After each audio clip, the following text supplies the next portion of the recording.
तो गाइस कैसे हैं आप सब लोग। द बुक ऑफ एस्पर के एपिसोड 707 के साथ हाजिर हूं।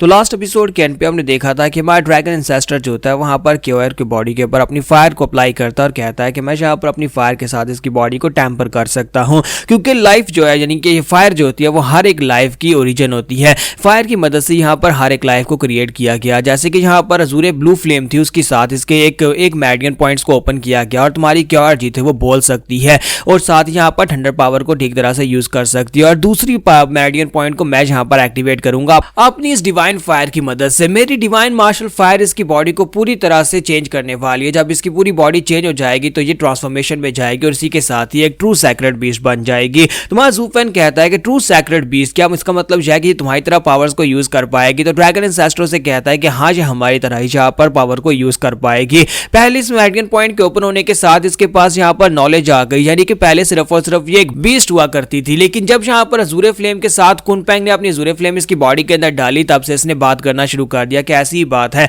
अब जबकि यहाँ पर ये बात कर सकती है और मेरी फ्लेम के साथ जब मैं इसकी बॉडी को पूरी तरह से चेंज करूंगा तो यहाँ पर ये पूरी तरह से एक सैक्रेड बीस्ट बन जाएगी। तुम्हारा ज़ूफेन हैरान होकर कहता है तो इसका मतलब यह कि क्या हम लोग इस दुनिया में हर एक बीस्ट के अंदर तुम दोनों की फायर को डालकर उनको सैक्रेड बीस्ट बना सकते हैं? अगर ऐसा पॉसिबल है तो हम लोग और सैक्रेड बीस्ट क्यों नहीं बना सकते? तो ड्रैगन उसे कहता है कि क्या तुम्हें लगता है कि ये इतना ज्यादा सिंपल है? क्योंकि तुम्हारा स्काईलार्क जो है इसने अंडे के फार्म में वहां पर बहुत सारी थंडर लाइटनिंग को ऑब्जर्व किया था। इसकी बॉडी की कोर एनर्जी जो है वो थंडर पर्पल लाइटनिंग को यूज कर सकती है, जो कि एक सैक्रेड बीस्ट की थंडर पर्पल लाइटनिंग थी, जिसकी वजह से यहाँ पर इसके अंदर वो स्पेशल खासियत आ गई है। और कुनपेंग की फायर इसकी बॉडी के अंदर आने के बाद मेरी फायर इसकी बॉडी के अंदर जब ऑब्जर्व होगी तब ये एक सैक्रेड बीस्ट बन सकती है। इस दुनिया में हर एक बीस्ट को अगर सैक्रेड बीस्ट बनाया जा सकता तो तुम्हें नहीं लगता कि दुनिया में तबाही मच चुकी होती? यहाँ पर हजारों लाखों सैक्रेड बीस्ट बन चुके होते। और वैसे भी यहाँ पर इस मॉर्टल वर्ल्ड के ऊपर एक बहुत ही पावरफुल बैरियर लगाया गया है, जो कि हीवल सेलेस्टियल एम्परर ने लगाया था, जिसकी वजह से कोई भी यहाँ पर आगे ब्रेक थ्रू नहीं कर सकता। तुम्हारा ज़ूफेन उसकी बात सुनने के बाद सोच रहा होता है कि एक बार मैंने यहाँ पर कुनपेंग के पास एक बहुत ही बड़ा 3 सर वाला रेवन देखा था।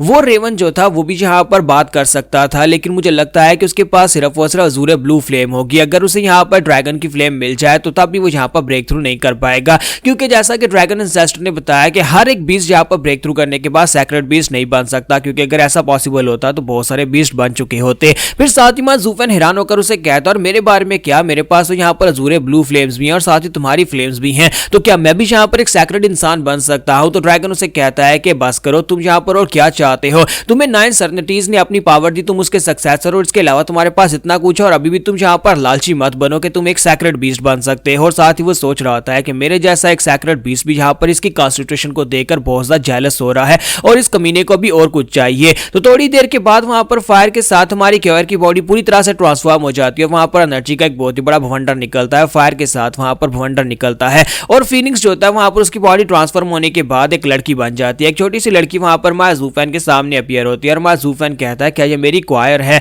यानी क्या ये मेरी बेटी है? तो हमारा ड्रैगन उसे कहता है कि हाँ देखो, इसकी ट्रांसफॉर्मेशन कंप्लीट हो चुकी है, हम लोग कामयाब रहे। जे देखो, हम लोगों ने यहाँ पर एक सैक्रेड बीस्ट की सेकंड जनरेशन को रिक्रिएट कर दिया है। अब ये सैक्रेड बीस्ट पूरी तरह से सैक्रेड बीस्ट बनने के लिए तैयार है, बस थोड़ी सी ट्रेनिंग और उसके बाद ये भी हमारी लिस्ट में शामिल हो जाएगी। तुम्हारा ज़ूफेन हैरान होकर कहता है कि क्या वाकई में मेरी बेटी क्यायर है? तो क्यायर चलाकर उसे कहती है हाँ डैडी, ये मैं ही हूँ, और बड़ी तेजी के साथ भागती हुई आती है और आकर ज़ूफेन के साथ लिपट जाती है और कहती है कि डैडी डैडी, मैं तुम्हारी बेटी क्यायर हूँ, क्या तुम मुझे पहचान नहीं पा रहे? तुम्हारा ज़ूफेन कहता है कि नहीं, मैं तुम्हें बिल्कुल भी पहचान नहीं पा रहा। और साथ ही ज़ूफेन उसे कहता है कि अगर मैं यहाँ पर मेरे बस में होता तो मैं चाहता कि तुम वही थंडर स्काईलार्क की बनी रहती, तुम वही पंछी बनी रहती, तुम यहाँ पर एक इंसान नहीं बनती। तो वो कहते हैं लेकिन क्यों, क्या आपको यहाँ पर मैं इंसान की फॉर्म में अच्छी नहीं लग रही, क्या मैं प्यारी नहीं लग रही? तुम्हारा ज़ूफेन कहता है कि तुम इस बात को नहीं समझ सकती, तुम मेरी बेटी और मैं कभी भी नहीं चाहूंगा कि तुम यहाँ पर खतरे में पड़ो, क्योंकि अब जबकि तुम यहाँ पर ट्रांसफॉर्मेशन के बाद एक सैक्रेड बीस्ट बन चुकी हो तो इसका मतलब यह है कि तुम्हारे सर के ऊपर भी खतरा मंडरा रहा है और तुम्हें इस बड़ी जंग का हिस्सा बनना पड़ेगा। और अगर तुम सिर्फ और सिर्फ एक बीस्ट बनी रहती तो तुम्हें कभी भी इस फाइट का हिस्सा बनना नहीं पड़ता। तो क्यायर उसे कहती है कि डैड, अगर तुम ऐसा चाहते थे तो फिर तुम कभी मुझे यहाँ पर इवॉल्व ही नहीं होने देते, मैं वही थंडर स्काईलार्क बनी रहती और मैं यहाँ पर कभी भी एक सैक्रेड बीस्ट में इवॉल्व नहीं होती, तुमने ऐसा क्यों किया है?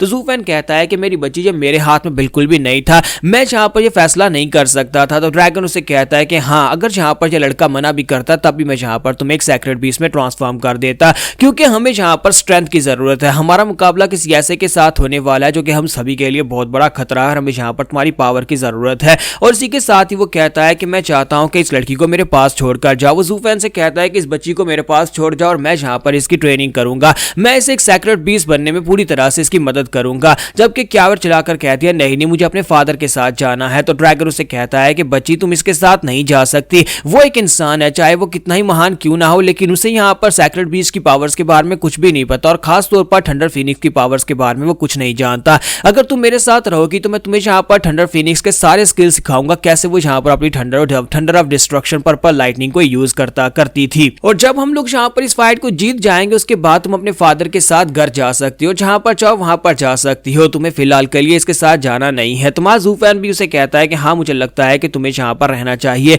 हम लोग बहुत ही जल्दी एक बहुत ही बड़ी जंग करने वाले हैं और उस जंग में हमें तुम्हारी जरूरत पड़ेगी और उसके लिए तुम्हें स्ट्रॉन्गर होना होगा। मैं तुम्हें कुछ भी नहीं सिखा सकता और तुम यहाँ पर रहोगे तुम्हारे लिए ज्यादा बेहतर रहेगा। साथ ही माँ ज़ू फैन जो होता है वहां पर पीछे मुड़ जाता है और कहता है कि ड्रैगन इंसेस्टर मेरे लिए बैरियर ओपन करो, मुझे यहाँ पर से बाहर निकालो। क्या और बेचारी वहीं पर रोती रह जाती है और हमारा ड्रैगन इंसेस्टर जो होता है उसे कहता है कि लड़के तुम्हारे इरादे बहुत ज्यादा मजबूत है और तुम यहाँ पर से मैं बाहर निकाल सकते हो, अब सब कुछ तुम्हारे पर डिपेंड करता है कि तुम यहाँ पर क्या करते हो और तुम यहाँ पर हमारे साथ देने के लिए पूरी तरह से तैयार हो या नहीं। तो वहाँ ज़ू फैन के लिए वहां पर बैरियर ओपन कर दिया जाता है, जबकि इसी के साथ ही क्या और अभी भी चिल्ला चिल्लाकर उसे कह रही होती है कि फादर जब से मैं पैदा हुई मैं तब से तुम्हारे साथ ही रही हूँ, कभी तुम्हारी रिंग के अंदर और कभी तुम्हारे साथ, तो फिर मुझे यहाँ पर छोड़कर मत जाओ। लेकिन वहाँ ज़ू फैन भी अंदर से उदास तो होता है, लेकिन वो इसे यहाँ पर इसलिए छोड़कर जा रहा है क्योंकि आगे का उसका रास्ता बहुत ज्यादा खतरनाक है और माँ ज़ू फैन नहीं चाहता कि उसके चाहने वाले फिर से यहाँ पर किसी मुसीबत में पड़ जाएं। तो माँ ज़ू फैन कहता है कि मुझे लगता है कि मुझे आहिस्ता आहिस्ता इन सभी अपने चाहने वालों को अपने से दूर करना होगा, क्योंकि आगे जाकर जो फाइट होने वाली है वो एक बहुत ही डेडली बैटल होने वाली है जिसमें मेरे बचने के चांसेस भी मुझे नजर नहीं आ रहे।